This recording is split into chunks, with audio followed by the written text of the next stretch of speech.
मसीह में मेरे प्रियो, जय मसीह की। डेली बाइबल संदेश में आपका हार्दिक स्वागत है। आज 12 जनवरी है और परमेश्वर को धन्यवाद कि उसने हमें फिर से एक नया सवेरा दिया है, एक नई दिन की शुरुआत दी है, ताकि हम अपने जीवन से, अपने चाल चलन और सोच विचार के द्वारा उस परमेश्वर को महिमा दें जिसने हमें ये आज की जिंदगी दी है। और वैसे भी हमारी जिंदगी उसकी अमानत है, क्योंकि उसने हमें अपने पुत्र प्रभु यीशु मसीह के लहू से खरीद लिया है। हम उसके हैं। इसलिए पौलुस कुरिन्थ के विश्वासियों को लिखता है, क्या तुम नहीं जानते कि तुम्हारा शरीर पवित्र आत्मा का मंदिर है और परमेश्वर का पवित्र आत्मा तुम में वास करता है। इसलिए अपने शरीर और अपनी आत्मा के द्वारा उस परमेश्वर को महिमा दो जिसने आपको बनाया है, जिसने आपको ये नई जिंदगी दी है। आज की तारीख के अनुसार आज हमें फिलिपियों की किताब पहला अध्याय और उसकी 27 आयत से हम पढ़ेंगे, क्योंकि हम परमेश्वर का वचन पढ़ रहे हैं।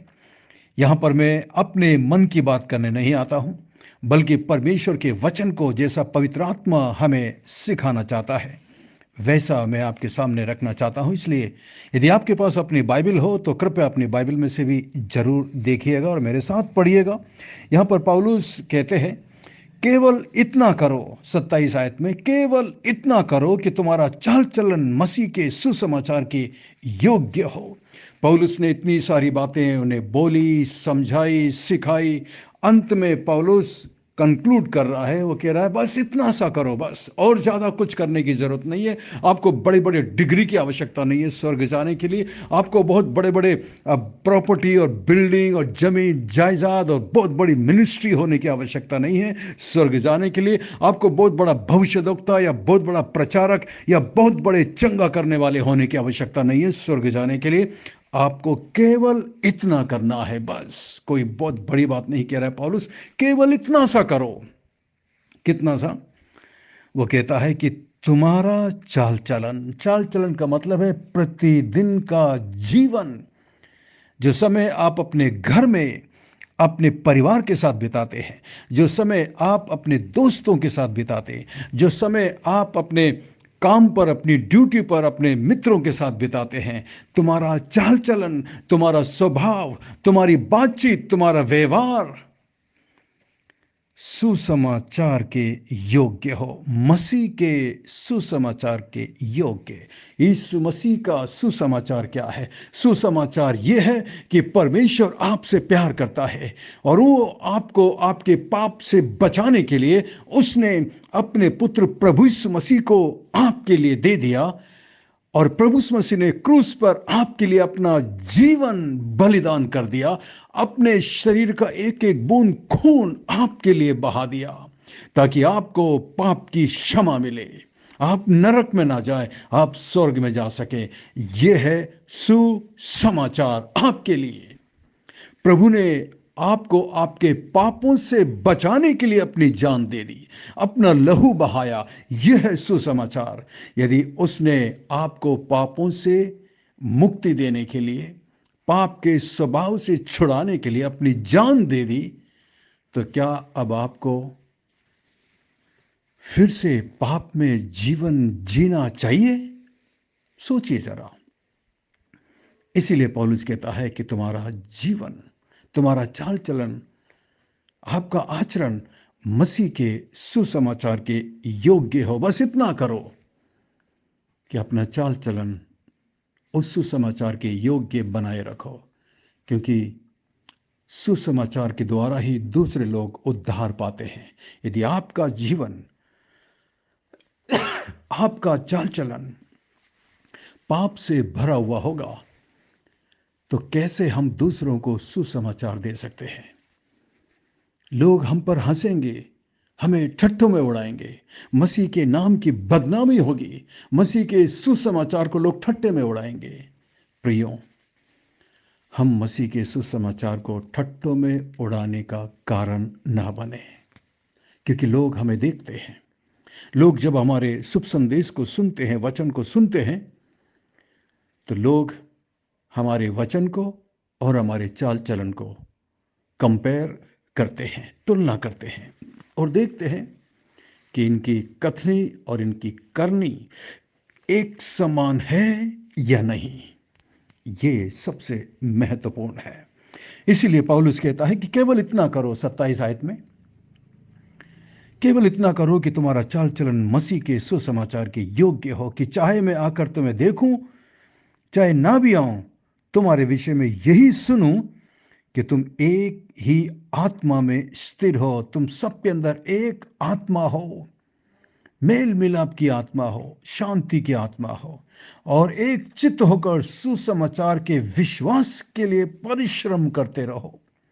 परिश्रम करते रहो सुसमाचार के विश्वास के लिए। मसीह जीवन जीना आसान नहीं है।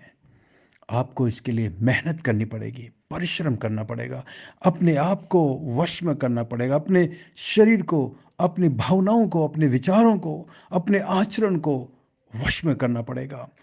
अपने आप को उस क्रूस पर यीशु के साथ चढ़ाना होगा, जिस तरह पौलुस कहता है कि मैं मसीह के साथ क्रूस पर चढ़ाया जा चुका हूं, अब मैं जीवित ना रहा।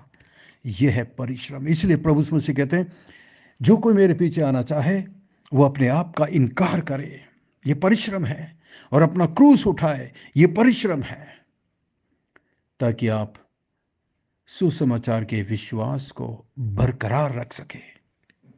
28 में, और किसी बात में विरोधियों से भय नहीं खाते, ये उनके लिए विनाश का स्पष्ट चिन्ह है, परंतु तुम्हारे लिए उद्धार का और परमेश्वर की ओर से है। सुसमाचार हमारे लिए उद्धार है। जो लोग इसका तिरस्कार करते हैं उनके लिए ये विनाश का स्पष्ट चिन्ह है। हमें अपने चाल चलन को सुसमाचार के योग्य बनाने के लिए मसीह में साहसी और दृढ़ होना चाहिए। पौलुस फिलिपियों के बताता है कि वे अपने विरोध करने वाले लोगों से ना डरें। फिलिपियों की कलीसिया एक नई कलीसिया थी, एक शुरुआती कलीसिया थी जिसे पौलुस ने शुरू की थी, और वो एक छोटी सी कलीसिया थी शहर के अंदर। फिलिपी एक बड़ा और महत्वपूर्ण नगर था। वो एक रोमी बस्ती और मोहल्ला था जहां पर एक कलीसिया थी, और रोमी लोग मसीहों का कड़ा विरोध करते थे, उनसे नफरत करते थे। इस प्रकार फिलिपी लोग चारों ओर से शक्तिशाली शत्रुओं से घिरे हुए थे, लेकिन पौलुस को उनके विश्वास और उनकी सहनशीलता पर भरोसा था कि वे इस बात का प्रमाण होंगे कि वे सुरक्षित हैं और उनके शत्रु नष्ट होंगे, क्योंकि वो सुसमाचार का तिरस्कार करते हैं। जो लोग फिलिपियों का विरोध करते थे वे परमेश्वर का भी एक तरीके से विरोध करते थे। जो सुसमाचार का विरोध करते हैं, जो आपका और हमारा विरोध करते हैं, वास्तव में वो हमारा नहीं, वास्तव में वो परमेश्वर का विरोध करते हैं। ऐसे में आपको और मुझे सुसमाचार के योग्य जीवन बिताने की आवश्यकता है। 29 में, मसीह के कारण तुम पर यह अनुग्रह हुआ कि न केवल उस पर विश्वास करो पर उसके लिए दुख भी उठाओ। प्रारंभिक कलीसिया मसीह के सुसमाचार के खातिर बहुत बड़ी संकट और कष्टों से होकर गुजरती थी। उनके लिए मसीह होकर जीवन जीना आसान नहीं था। मैं जानता हूं इतना मुश्किल आज आपके और मेरे लिए नहीं है, लेकिन हाँ, कुछ मसीह लोग सुसमाचार के खातिर बहुत अधिक कष्ट उठाते हैं, सताए जाते हैं, निंदित होते हैं, तिरस्कृत होते हैं, लेकिन फिर भी सुसमाचार के लिए जीवन जीते हैं। 30 में, और तुम्हें वैसा ही परिश्रम करना है जैसा तुमने मुझे करते देखा। पौलुस इस बात को कह रहा है कि जब मैं शुरू में तुम्हारे पास आया था, तुमने मुझे देखा कि मैं सुसमाचार के खातिर कैसा सताया जाता था, और अभी भी सुसमाचार के खातिर ही मैं जेल खाने में बंद हूं। भले ही मेरे हाथों में हथकड़ियां हैं, लेकिन वास्तव में मैं मसीह में आज़ाद हूं। मैं यीशु मसीह का कैदी हूं। ये क्या मुझे कैदी बनाएंगे? मैं तो पहले से मसीह का कैदी हूं सुसमाचार की खातिर। पौलुस कहता है, जैसा तुमने मुझे परिश्रम करते हुए देखा वैसा अब भी सुनते भी हो कि मैं वैसा ही करता हूं। जैसा शुरू में मैंने सुसमाचार के लिए किया वैसा ही आज भी करता हूं। तो पौलुस यहाँ पर मुख्य तौर पर यह कह रहा है कि तुम्हारा चाल चलन सुसमाचार के योग्य हो, और मैं यही सुनना चाहता हूं कि तुम एक आत्मा में स्थिर हो, एक चित्त होकर सुसमाचार के विश्वास के लिए परिश्रम करते हो और किसी बात में विरोधियों से भय नहीं खाते। यही बात पौलुस इन विश्वासियों के बारे में सुनना चाहता है। आज परमेश्वर हमारे बारे में यही चाहता है कि हमारा जीवन सुसमाचार के योग्य हो, ताकि परमेश्वर को और उसके सुसमाचार को लोग ठट्टों में ना उड़ाए। प्रियो, हमें अपने जीवन को जांचना है और परखना है कि हमारा जीवन कैसा है, वरना एक दिन जब हम न्याय आसन के सामने खड़े होंगे, हमें तिरस्कार किया जाएगा। प्रभु कहेगा, मैं नहीं जानता हूं कि तुम कौन हो।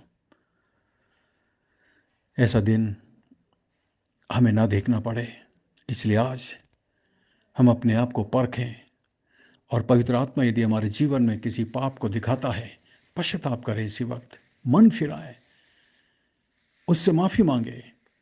इसलिए यूहन्ना 1:9 में लिखा है, पहला यूहन्ना 1:9 में, यदि हम अपने पापों को मान लें तो वो हमें हमारे सब पापों से शुद्ध करने में और हमें हमारे अधर्म से क्षमा करने में विश्वास योग्य और धर्मी परमेश्वर है।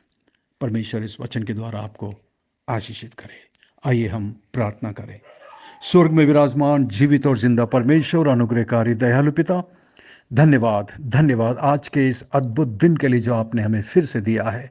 हमारी मदद करिए प्रभु, ताकि आज हम आपको प्रसन्न करने वाला जीवन जी सके। शैतान के साथ जब आज हम संघर्ष करते हैं प्रभु, मदद करिए ताकि हम जयवंत होकर तेरे नाम को सम्मान देने वाले हो सके। धन्यवाद धन्यवाद प्रभु, जितने लोगों को आपने इस ग्रुप में हमारे साथ जोड़ा है, मान परमेश्वर, प्रत्येक को आशीष दे, प्रत्येक पर अनुग्रह कर, प्रत्येक पर दया करिए। मान परमेश्वर, मेरे भाई पर अनुग्रह करना प्रभु, जो इस वक्त मेरे साथ प्रार्थना कर रहे हैं प्रभु जी। आप उनकी आवश्यकताओं को जानते हैं प्रभु जी। आप उनकी प्रार्थनाओं को सुनकर उनकी प्रार्थना का जवाब दीजिए। मान परमेश्वर, मैं प्रार्थना करता हूं मेरी बहन के लिए जो इस वक्त मेरे साथ प्रार्थना कर रही है। मान परमेश्वर, आप अपने हाथों को बढ़ाकर उसे छू लीजिए प्रभु जी। वो जिस भी कष्ट और दुख में से गुजर रही है प्रभु, जो परेशानी से गुजर रही है प्रभु जी, शायद वो दूसरों को नहीं बता पाती, लेकिन वो अपनी परेशानी को आपके सामने रखती है प्रभु जी। शायद वो प्रभु शारीरिक कष्ट है, शारीरिक बीमारी है मान परमेश्वर, जो वो आपके सामने रखती है प्रभु जी। शायद वो पारिवारिक क्लेश है, पारिवारिक संकट है प्रभु जी। आप उन पर अनुग्रह और दया करना मान परमेश्वर। मैं प्रार्थना करता हूं प्रभु, इस ग्रुप में विशेषकर प्रभु जितने बुजुर्ग लोग हैं प्रभु जी, इस सर्दी में आप प्रत्येक की रक्षा और मदद करना प्रभु। मैं प्रार्थना करता हूं मान परमेश्वर आंटी प्रेमला के लिए प्रभु जी, अनुग्रह और दया करना प्रभु। मैं प्रार्थना करता हूं आंटी गीता के लिए प्रभु जी, आंटी आशा के लिए प्रार्थना करता हूं मान परमेश्वर। और मैं प्रार्थना करता हूं मान परमेश्वर आंटी के लिए प्रभु जी, आप उन पर दया करना, अनुग्रह करना मान परमेश्वर। आपका अनुग्रह उनके लिए काफ़ी है, मैं जानता हूं प्रभु। आपके लिए कुछ भी मुश्किल नहीं है प्रभु। धन्यवाद धन्यवाद धन्यवाद मान परमेश्वर। मैं प्रार्थना करता हूं इस ग्रुप में जितने भी मेरे जवान भाई और बहन है प्रभु जी, प्रत्येक पर अनुग्रह करना प्रभु। उनके लिए आप जीवन साथी का इंतजाम करें मान परमेश्वर। वो आप पर भरोसा रखे हुए प्रभु, उन्हें हर आजमाइश में आप उनकी रक्षा और मदद करना, ताकि वो आपके लिए एक पवित्र जीवन व्यतीत कर सके मान परमेश्वर। मैं प्रार्थना करता हूँ सिस्टर ज्योति के लिए मान परमेश्वर, आप उन पर अनुग्रह और दया करिए, उन्हें अपनी महिमा के लिए इस्तेमाल करिए मान परमेश्वर। मैं प्रार्थना करता हूँ सिस्टर रियोना के लिए प्रभु, उनके परिवार पर तेरी दया, तेरा अनुग्रह निरंतर रहे। सिस्टर रीना रॉय के लिए प्रार्थना करते हैं प्रभु जी। धन्यवाद धन्यवाद धन्यवाद उनके प्रेम के लिए। सिस्टर उषा के लिए और उनके परिवार के लिए, उनकी बेटियों के लिए मैं प्रार्थना करता हूं प्रभु। महान परमेश्वर, आपकी योजना उनके जीवन में पूरी हो सके। मैं प्रार्थना करता हूं उनके बेटे के लिए प्रभु जी, उन पर, उनके परिवार पर तेरी दया बनी रहे महान परमेश्वर। मैं प्रार्थना करता हूं भाई जितेंद्र गुप्ता के लिए प्रभु जी, उनके परिवार के लिए, उनके बच्चों की पढ़ाई के लिए, भविष्य के लिए मैं प्रार्थना करता हूं प्रभु। आप उन पर अनुग्रह और दया करना प्रभु। मैं प्रार्थना करता हूं स्वाधीनता के लिए प्रभु जी, जो योजना आपने उनके लिए रखी है प्रभु जी, वो हर प्रकार के आपको महिमा दे प्रभु जी। हर प्रकार के रुकावट को तो दूर करना प्रभु जी। मैं प्रार्थना करता हूं मान परमेश्वर सिस्टर जैस्मिन तिवारी के लिए, उनकी बेटियों के लिए, उनके परिवारों के लिए मैं प्रार्थना करता हूँ। आपकी दया, आपका अनुग्रह उन पर रहे मान परमेश्वर। मैं प्रार्थना करता हूँ मान परमेश्वर, सिस्टर भारती घेमरे के लिए प्रभु जी, भाई सचिन के लिए मैं प्रार्थना करता हूँ। उनकी आवश्यकताओं को आप जानते हैं प्रभु जी, आप उन पर अनुग्रह और दया करिए प्रभु। सिस्टर पूजा प्रवीण के लिए मैं प्रार्थना करता हूँ प्रभु जी, उनकी बेटियों के लिए प्रार्थना करता हूँ, उनके बच्चों के लिए प्रार्थना करता हूँ प्रभु जी। तेरी दया, तेरा अनुग्रह उन पर निरंतर बना रहे। महान परमेश्वर, आप अनुग्रहकारी हैं, दयालु पिता हैं। सिस्टर दमयंती पर अनुग्रह करना प्रभु जी, उनके परिवार पर, उनके दोनों बच्चों पर आशीष उंडेलना प्रभु जी। मैं प्रार्थना करता हूँ भाई जीपी राय के लिए, उनके परिवार के लिए, उनके चर्च के लिए प्रभु जी, उनके परिवार के प्रत्येक सदस्य के लिए प्रभु अनुग्रह और दया करना महान परमेश्वर। मैं प्रार्थना करता हूँ सिस्टर एंडिरा के लिए प्रभु जी। महान परमेश्वर, तेरी दासी को तो आशीष देना। धन्यवाद उनके प्रेम और उनके सपोर्ट के लिए प्रभु जी। आपकी दया, आपका अनुग्रह उनके जीवन पर निरंतर रहे। मैं प्रार्थना करता हूँ मान परमेश्वर, सिस्टर मैगी के लिए प्रभु जी, उनके हस्बैंड के लिए मैं प्रार्थना करता हूँ मान परमेश्वर।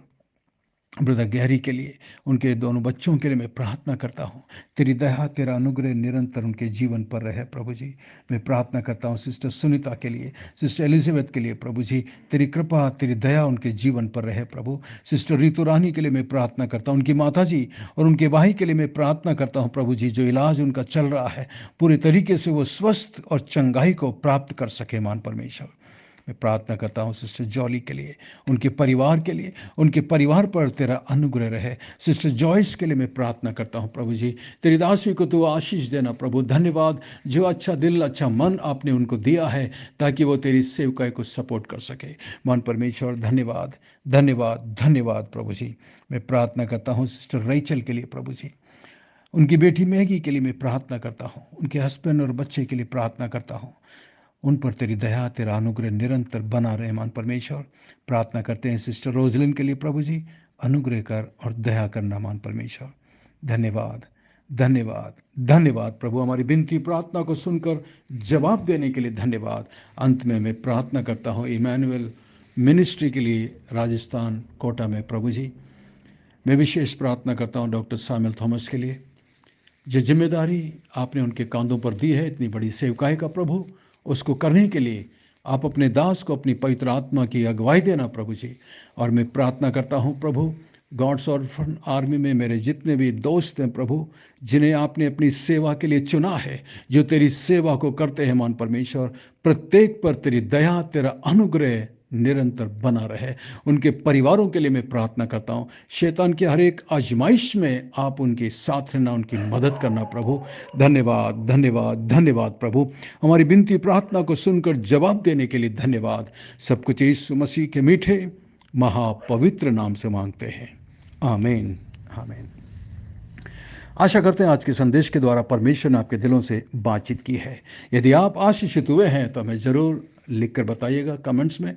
कोई भी संदेह या सवाल है तो हमसे ज़रूर करें, और यदि कोई प्रार्थना का विशेष निवेदन हो तो आप हमें ज़रूर बताएं। हम अपनी व्यक्तिगत प्रार्थना में आपको निरंतर याद रखेंगे। यदि आप आशीषित हुए हैं इस संदेश के द्वारा तो आप इसे अपने दूसरे मसीह दोस्त भाई बहनों के साथ शेयर करें, ताकि वो भी इसके द्वारा आशीष पा सकें। और यदि आप इस ग्रुप में जुड़ना चाहते हैं, पहली बार इस संदेश को सुन रहे हैं, तो हमारा नंबर है 9927464924। डेली बाइबल संदेश, इमैनुअल चर्च आगरा। हम आपसे प्रार्थना हम आपके लिए प्रार्थना करते हैं, आप और आपकी परवाह करते हैं।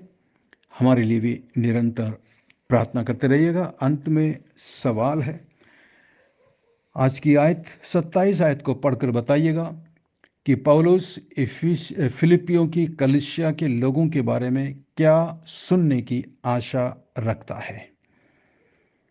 What was Paul's desire to listen about the believers in Philippi? God bless you. We love you. Have a great day and take care.